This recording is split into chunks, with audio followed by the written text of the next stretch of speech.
This is the London Fintech Podcast, brought to you by your host, Mike Ballerman, bridging the worlds of suits and t-shirts, of finance and technology, bringing you insights, stories, and inspiration from the golden age of opportunity and innovation happening in London right now.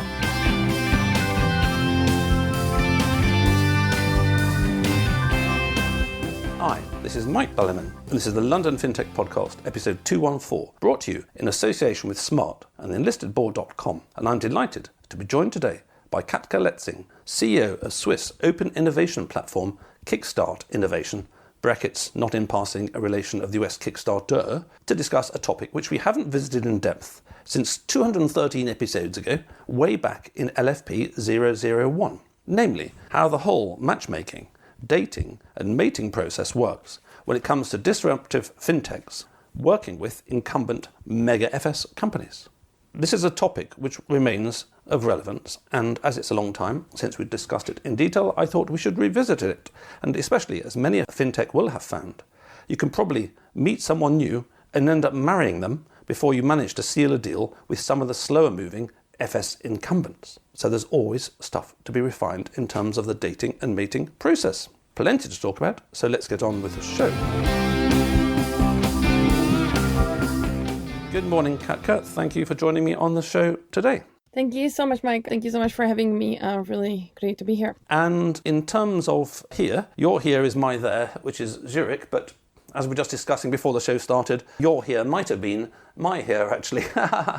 Funny how life goes insofar as all of my long-lost relatives are principally in Zurich, as my great-grandfather left Zurich for America, and he was on the Golden Gate Bridge whenever that opened, which is quite some time ago. Then he spent quite a few years living in England and being married over here, then moved back to Zurich, but for some very complicated reasons to do with my grandfather's marriage and his wife's relatives and World War II and a whole bunch of stuff like that. Sad to say, I'm in the UK still, not in Zurich, because not least of which, Switzerland's a far better country, in my opinion. And also, talking about weather, you get proper weather over there. You get winters and summers. And talking of weather, you were saying that actually, in all seriousness, weather is something that's been affecting your open innovation platform, really, in terms of some of your clients. Yes, it's great to see the connections, and I have to say I meet a lot of people who lots of connections to Switzerland, so it's really interesting to see that not only coming through fintech but also other ways. And we are definitely, we open our badge and it will come startups from all around the world just in the last 2 weeks, and it's really funny to help with the deals, but also dealing with situations, and some of them are coming from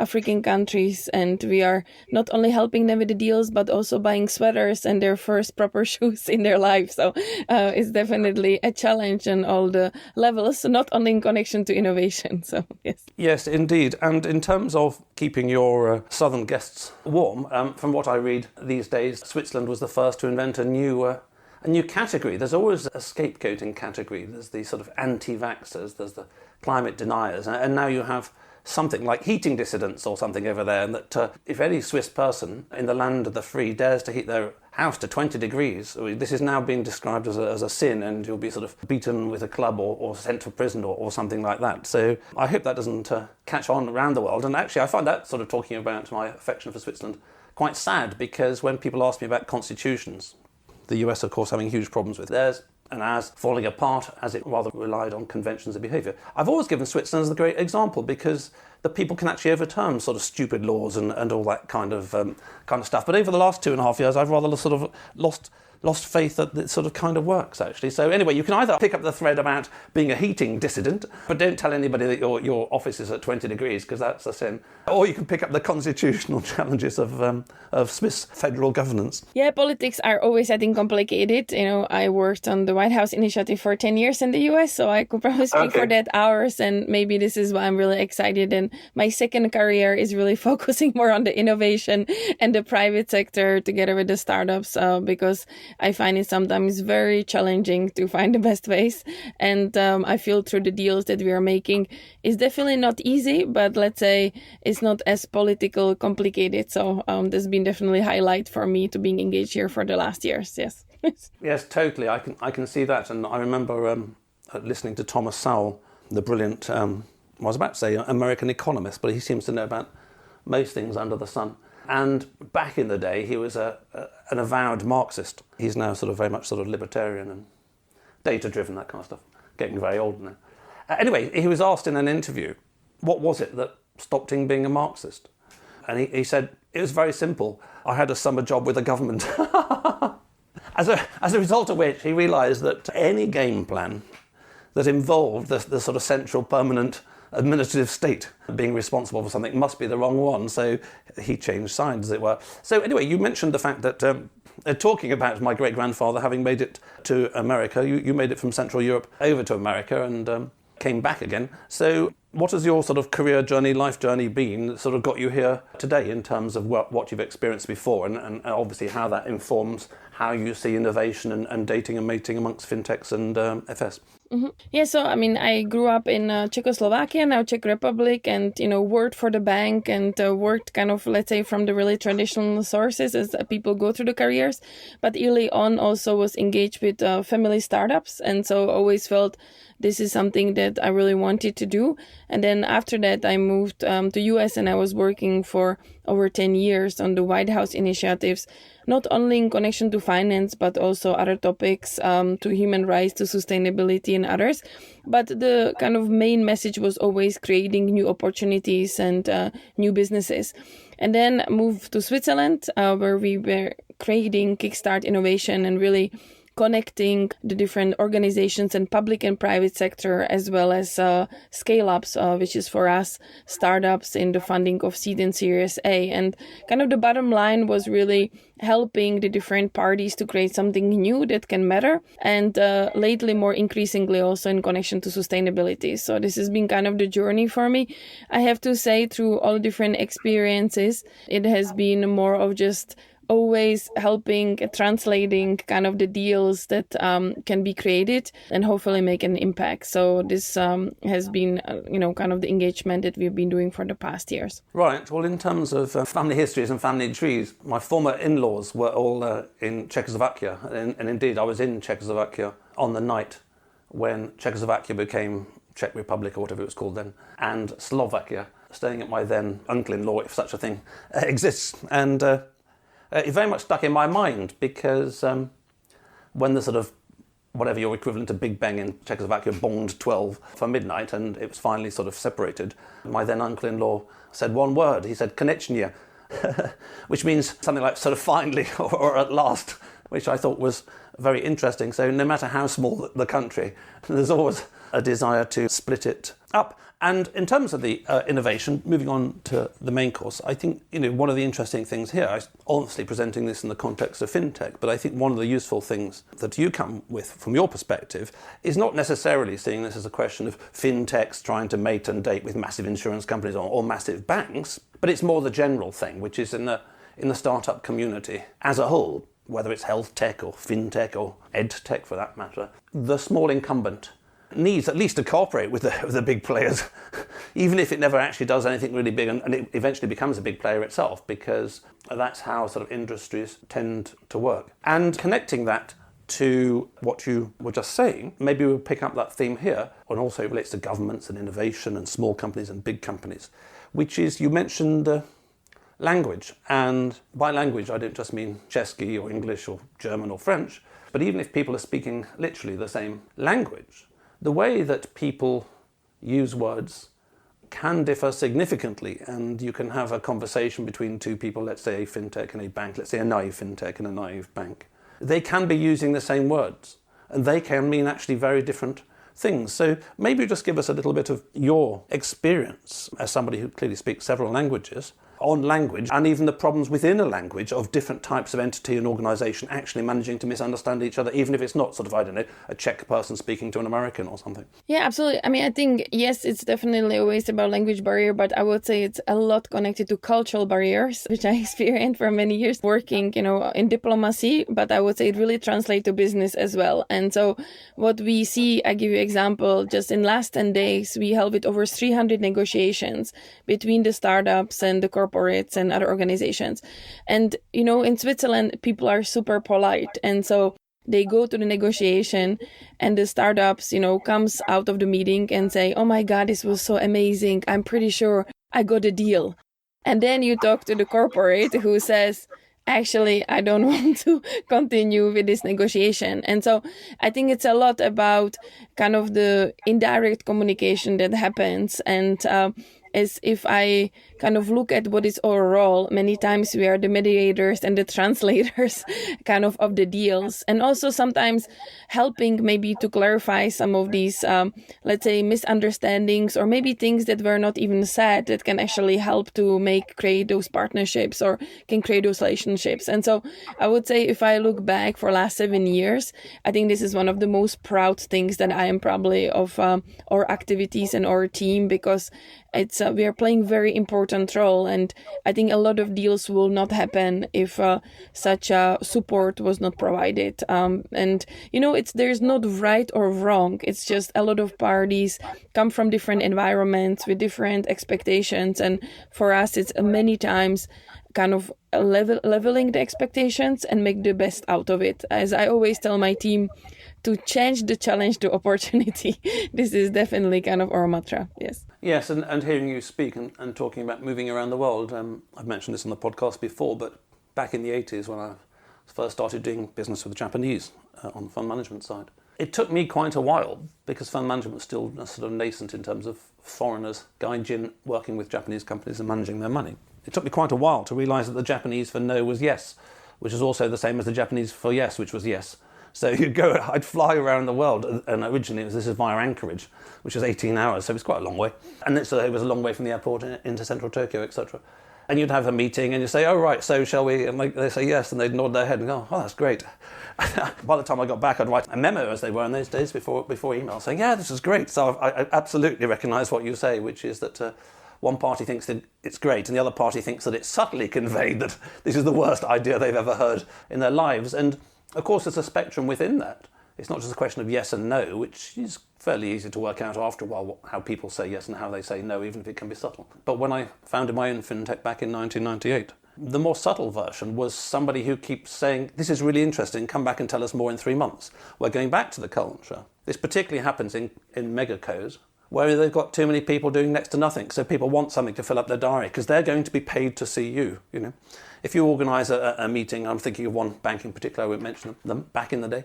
If you organise a meeting with them, the guy will be paid for having that meeting. He'll be really happy because he can tell his boss he's been doing something and all that kind of stuff. But the chances are he'll say, this is really interesting. I think we need to look at this in more detail. Can you come back again? And of course, the salesperson who was me at the time goes, oh yeah, I'd love to come back. But it can take you quite a while to realise that, going back to the dating and mating phrase, this is somebody who's quite happy to be bought a free coffee or a free glass of wine or taken to the cinema, but there's no interest in mating. And so actually, one of the things that I got out of that was I quite learned to appreciate the value of cultures that say no. Let's just take America as an example, just to sort of stereotype a little bit. You can have a meeting with Americans, they can say, well, this is no interest. Oh, great. Well, thank you very much. Actually, I did get around to saying thank you very much because you're not pissing me around for 6 months, wasting all my time. That's really, really, really helpful. Yeah, I think this is something that when we went through the process of creating Kickstart or just kind of in the interactions, working, with many different cultures and different countries, that we try to make these shortcuts, let's say. So really preparing, hey, what are the topics of interest? So these, let's say, these lengthy kind of additional meetings or things that are not really resulting into the deals are not happening as much. I mean, it still will happen, but we really try to decrease that as much as possible. And for example, as I mentioned through the process, you have, let's say, negotiations, but all of that is scheduled in advance to kind of say there is an interest to work on that. And we also, it's almost like dating app that afterwards you can say, hey, without any hard feelings that you say, I don't see this deal moving forward. And I think this kind of gives freedom a little bit, because I can completely see what you were mentioning, that you go to the meeting, you don't meet a person, many times, and you just want to be polite, and you maybe like them really a lot on personal level. So, which is great that you create new connections, but on the business level, you kind of have the freedom to say, listen, I don't see this happening this year, maybe next year, and it's kind of cool because it saves you lots of time, and I think also money in the end of the day, but also I think it feels good because you have better focus on things that you want to create. So we definitely seen that. It's still challenging that, there's many surprises. And this is why we're also pushing people to connect and discuss these topics, because many times in the deals people will say, hey, we are not interested, and it's one of the best deals. I think the best deals almost happen by accident still, but it's in the structured way that people are more open-minded to it. They know, okay, I need to lock deal in next 3 months. This is kind of the homework for all the parties, and we help each other to make it happen, which has been really fascinating, that people say, hey, I will not make a deal, but you should talk to these other 3 people because I think they will be great contact for you for a deal, which we have never seen, or didn't expect before we started this. And I think this is kind of beauty, creating this community. And really also, it's not only, hey, this is hardcore, not going to work, but how can create value still no matter what, if is it my personal success or not. Yes, and let's come on to that value point next. But just to wrap up again, listening to you speak there, one of the pitfalls in the dating and mating process in the sort of professional context, perhaps, but perhaps it also happens in real life situations in dating and mating between people anyway, which is that if you're sitting down and you think, okay, next month, which accounts do we need to follow up? There'll be some people you really got on with really well. You really enjoyed meeting them, as you say, as people. And you think, oh, let's go and see them, let's go and see them.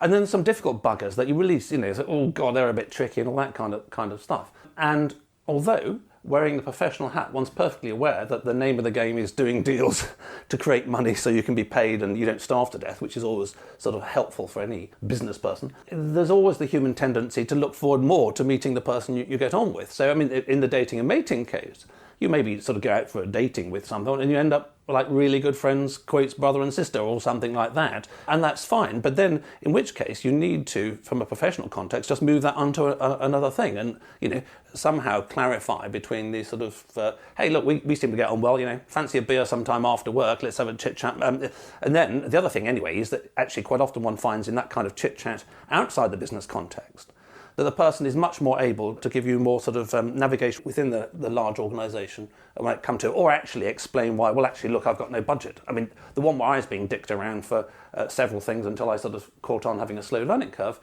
the actual thing was he had no budget. He would really want to do it, but he had no budget, and he was hoping that maybe one day he would get one. But in the meantime, I would have starved to death. So picking up this point that you say that actually, as well as these sort of cultural understandings or using language in different ways and how the dating mating process can work, we have the question of, as you say, the value. So hopefully everybody listening to this podcast, because they're a very sophisticated audience, understands the idea that the fintech or the whatever, the small biotech or whatever, needs to understand what value they're bringing to the party. We've created this. It can help you, whatever, recover from a hangover really quickly, which will help all your business meetings be more efficient. Just take a sort of silly case. And, USPs and all this kind of stuff. I think it'd be very hard for fintechs not to understand that. That having been said, I think the challenge is more for the fintech that they don't understand the real pain points in an organisation. They can say, we have metaphorically equivalent, got vitamin C here. Vitamin C is really good for you. Take vitamin C every day. It's going to improve your general health. You won't notice it day to day, but actually I'll guarantee that, over a few months, you'll on balance be healthier than you would have been. So that's good. And people might want to take vitamin C. But in metaphorical terms, what you really need to know is that in this organisation, they've got a pain in the shoulder, terrible shoulder pain. And what they really want is their shoulder pain to go away. What's the demand? And you say, oh, actually, I not only have got vitamins, but I've got something which is really good painkiller as well, and your shoulder won't hurt anymore. So from your perspective as a platform, how do you deal with this? How do you yourself see and how have you experienced this challenge, which is that new businesses in any sector will have created something and they will have some value, and even if they don't express it particularly well, they will know what their value is, but they may not know. So that's a product push. They may not know the demand pull. They may not know the pains in the organisation where that organisation is bloody motivated to fix this as soon as possible. And if they knew the pain, then they could position their product that much better. And so presumably, or maybe, in an ideal world, the ideal matchmaker is somebody who understands the value on the one hand and the pains on the other, like two Venn circles, and says, this is where the overlap is, guys. I think, it's quite a big question, and I thank you so much for kind of sharing that. I think it's really about kind of knowing a little bit, kind of the core, and then the kind of also having the strategy, because, a lot of startups, as you mentioned, kind of say, hey, I love my startup, I love my idea, and this is kind of the next big thing. But we are kind of there to push them there to say, hey, there really needs to be, also someone who wants to buy your product, and there needs to be someone who kind of invest in that. And if there's no match to that, I think this is kind of a little bit missed opportunity. The same thing is for the private and public institutions to kind of say, hey, these are the things that we are looking for, and this is how can we collaborate together. And, because we see a lot of, I would say it's so clear that like what people or what the startups and the organizations should be doing, but many times it kind of makes a really huge difference of the strategy of what they want to accomplish and how also success look like for them, because it's really different from both of the sides. And many times the startups are quite distracted, pushing no matter what their solutions that maybe nobody wants. And so I think this is something that there's been definitely something that we try to approach, not only like also on the trends, let's say in fintech, it has been quite changing in the last 5-10 years. And so we really try to encourage them to say, okay, because this is what you think it's a kind of a solution to the problem, doesn't mean that's really needed on the market, and that it can actually be created to really valuable deals. So yeah. I hope this answered a little bit. Okay, so one of the things I get by hearing what you were saying is that there is immense value which fintech has realised over a period of time, if not at the beginning, naturally, of having somebody in your organisation who comes from the big incumbent, somebody who literally has lived in that culture and lived with the problems, know where the pain points are.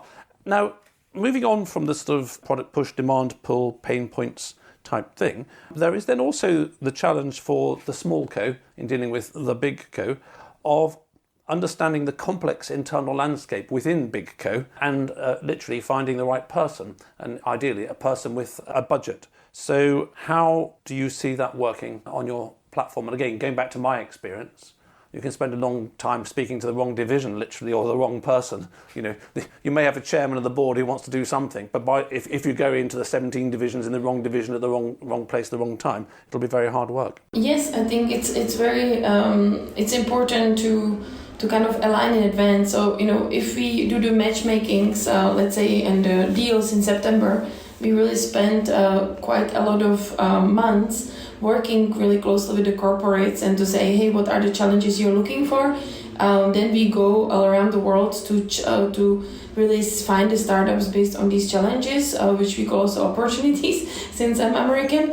And then we really help kind of to set up environment where they can have the deals. And most of the times there's always expectation that there needs to be skin in the game from both sides, which means that there are funds available from the organizations, and the startups also kind of say, okay, this is a deal that is paid and we need to take it seriously on the delivery side, because we have seen a lot of free meals in the past, and the difference what it made for us was that there is really skin into the game, not only from one side but from both of the players. Yes, exactly. So I can see if you're approaching it from the perspective of you, the matchmaker, knowing the big co issues, who's got the budget and who's trying to fix it, that is obviously much easier. Vice versa, there is the challenge for fintechs, which is for the sake of argument, they want to deal with Citigroup. There's 1/3 people around the world. And they may well have just the product for the right person in Citigroup, but finding that one person in the 300,000 is rather tough. And again, whether you're on a platform or whether you have advisors you work with or consultants or something who can help you get in, it's an issue to be solved. So one of the other things which was implicit in this process of dating and mating is, just like with dating, you need to filter out.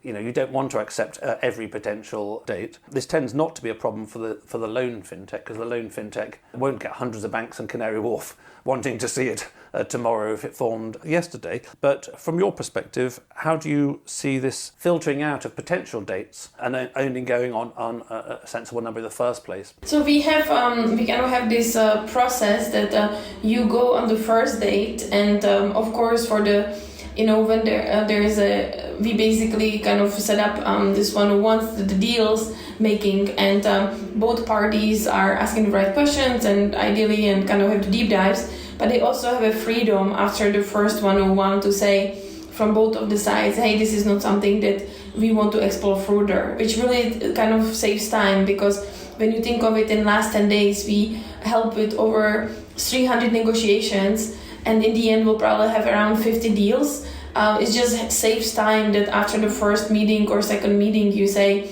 listen, this is super cool, but this is not either matching to our needs right now or to our funds, as you mentioned, in our budget, and there are other priorities. So out of these deals that I have had, like 15 of them, I really want to focus on these 5, and I think can really make a kind of a difference from both sides. So I think this is something that really, it took us a while to figure out the process, but I have to say now it's really kind of well-run machine, and it's really appreciated from both sides because, from the corporate side, they have a pressure to see kind of the investment and the return, of course.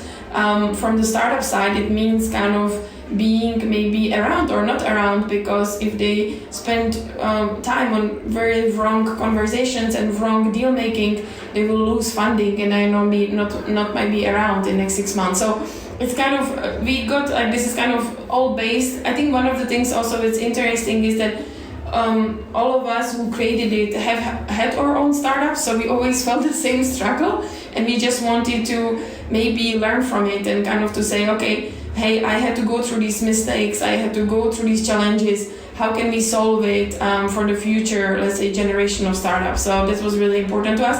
In the same time, also to the corporates, that they are not frustrated, hey, you're bringing me startups, I cannot make these deals, this is not good. So we also save, let's say, a little bit the face of the startup community, that we are making deals that are happening, because then there is attraction and they're more motivated to work with startups and say, okay, this makes sense, this really is good for us, this saves us budgets, and we don't have to do it internally. We see that actually working with startups makes sense. Interesting. So one of the words you mentioned there, which is an art which you can spend a lifetime perfecting, is the word negotiation.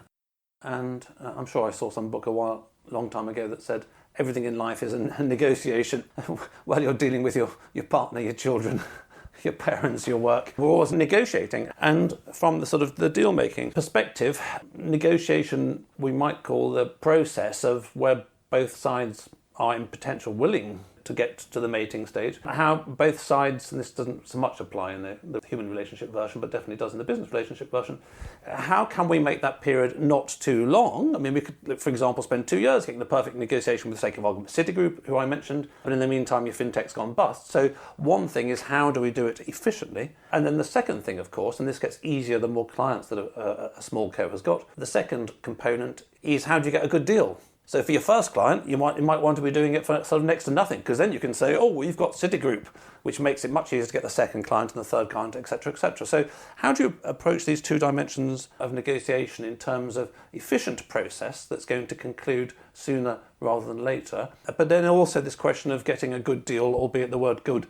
can depend on where you are in terms of how many clients you've got so far. Yeah, absolutely. So I can speak maybe about the official one, and maybe I can speak about the juicy unofficial one, so from my experience. So for the official one, it is really understanding, and I think, when we speak about matchmaking, a lot of that's about listening, really listening the needs and understanding where it can be matched and kind of pushing for that in the right direction. And this definitely happens through the process that we're mentioning. But I think second part, which has been really interesting for us, which we didn't know that this is going to be happening when we're creating that we built ecosystems. So when we speak in fintech, we have banks, working next to each other in Switzerland. And in the sense, it's a little bit as a competition. Then they know they would like to announce pilots and commercial projects. And this has been really kind of cool because we usually announce the deals in 10 weeks. And the feedback from us is, hey, we are working on this for 12 months usually. So this is cool that you speed up the process. And I think a lot of that, yes, is through the process and the connections. But I think there's also this human desire to kind of compete and find the best deals. And so there is really banks and insurance companies and other organizations who say, I need to make the deal because others are next to me, and if they're making deal, there's no reason why I could not make that. So I think this is maybe something that's been interesting, because we're always asked, why are you putting this group of corporates together? And a lot of that is because they help each other, but they also compete for the pilots. And I think this has been really successful on that level. So yes, that will be my unofficial answer to why is it really happening. Excellent. Well, I hope the listeners have had another ability to take a step back from a situation which many of them might be in and gain a different way of thinking about some of these issues. And we'll come on in a second to Kickstart innovation. But clearly, for many, the value of having the right kind of platform can really help. So, before I wrap up the show, I'd like to thank all your listeners out there, my brand partner for the podcast. Smart is transforming pensions and retirement worldwide. Their leading-edge retirement tech platform propelled them to success in the UK. Now they're operating on 4 continents and working with partners like Zurich and JP Morgan. Find out more at www.smart.co. The enlistedboard.com, your guide to entrepreneurial governance and how you can start making your board an engine of growth today. So, Katka, I think the audience have got a sort of fairly good understanding of sort of modern matchmaking between small cos, big cos, in this case, Fintechs and mega incumbents. But before you tell them what you need even more of to get even bigger and better than you are today, maybe you'd just like to sort of fill in the bits that we don't know, and in particular, what kind of fintechs come to your platform. You've mentioned some African fintechs, so clearly it's not just a Swiss-only platform. And what type of incumbents on the other side, given that financial services is a vast complex of sort of different verticals doing rather different things. I mean, there's not a lot in common between, for the sake of argument, an insurance company and a sort of foreign exchange trading business. Mm-hmm. Yeah, absolutely. So our fintechs, we in the vertical is the finance and insurance, so it's in both parts. I would say that a lot of fintechs have been focusing on internal processes that we have seen with the banks, especially fighting, let's say, the legacy systems in the past. We have seen a lot of focus on cyber security. So this year, for example, a really cool startup from UK, which is called CyberSmart. And there's also startups that are kind of in demand a lot, focusing on the environmental footprint and kind of collecting the data. So we've been working, for example, in our batch this year, we have a startup from the Nordics, from Sweden, called Dug Economy. And then the last topic that I would say on the financial services has been also focusing on kind of women empowerment and let's say finances for women. That's been definitely increasing for us in Switzerland with the banks connected to the services that are going there. A lot connected also to impact investing. So this is definitely something on the trends that we have seen from the fintechs that are coming to our batches. Next to, of course, additional traditional fintechs that are focusing a lot through the technology. So a lot of the tech that we had that been used, it's really artificial intelligence, blockchain, and you name it, of course, towards that, which is not as new. Maybe there's just different case studies that we can see happening on those topics. And so are your fintechs that you work with worldwide on the one hand, and are the financial services companies just Swiss companies? Are you helping people from outside Switzerland, in Switzerland, date and mate with Swiss incumbent financial services, or is it the target market broader than just Switzerland?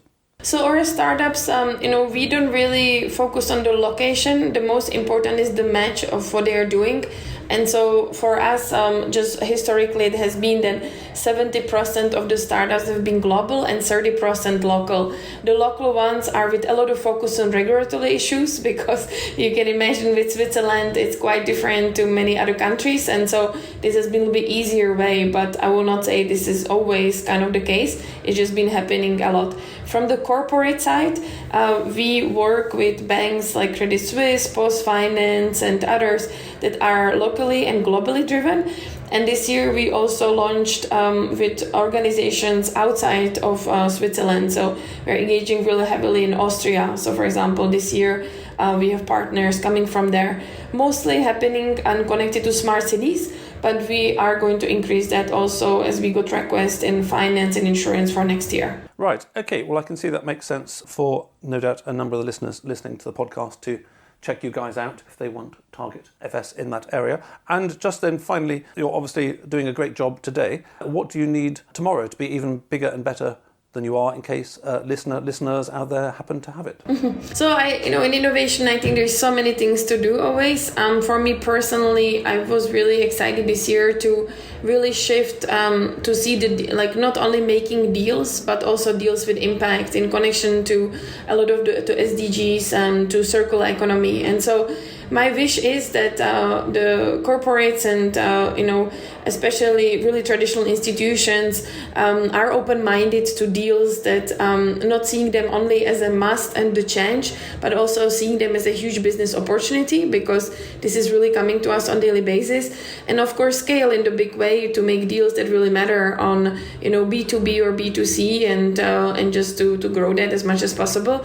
And seeing that impact, I have to say I'm really proud to go to the store or go to a banking app now and using the solutions that we built in the last 7 years and using that every day and seeing that impact. So I hope that I can do that more, not only in Switzerland, but also in other countries. And maybe Mike, who knows, maybe we can do that together in upcoming days.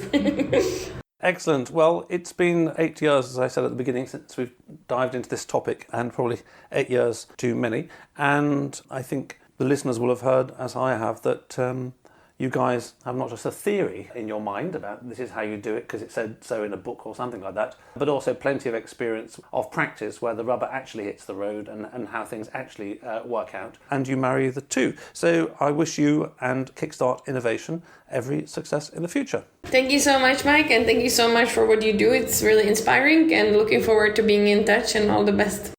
Thanks for listening. If you're in need of a non-executive or advisory director with deep expertise, experience and contacts in the worlds of both traditional FS and Fintech, or unique insight into how to make your board an engine of growth today, contact me at mike@mikeballiman.com. If you just need one-off advice in these areas, via clarity.fm/mikeballiman.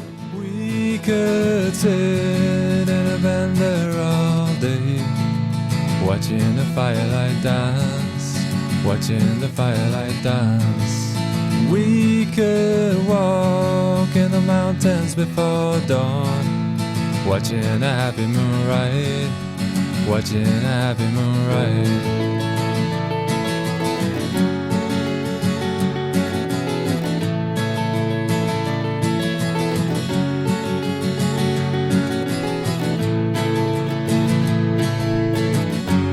Come away from the city, with the tarmac so dead and the people so sad.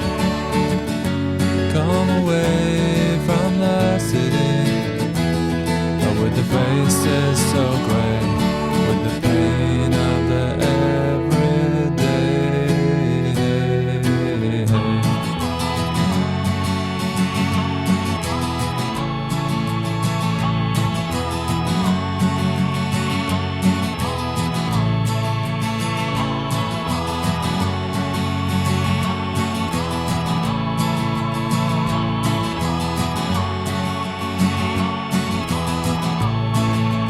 We are wild like the mountains and the trees. Can you see what I mean? Can you see what I mean? We fit in between the earth and the sky. Kiss the city goodbye, wave the city goodbye, wave the city goodbye. The city goodbye. Watch the firelight dance with me. Watch the firelight dance with me. Watch the firelight dance with me. Watch the firelight dance with me. Watch the firelight dance with me.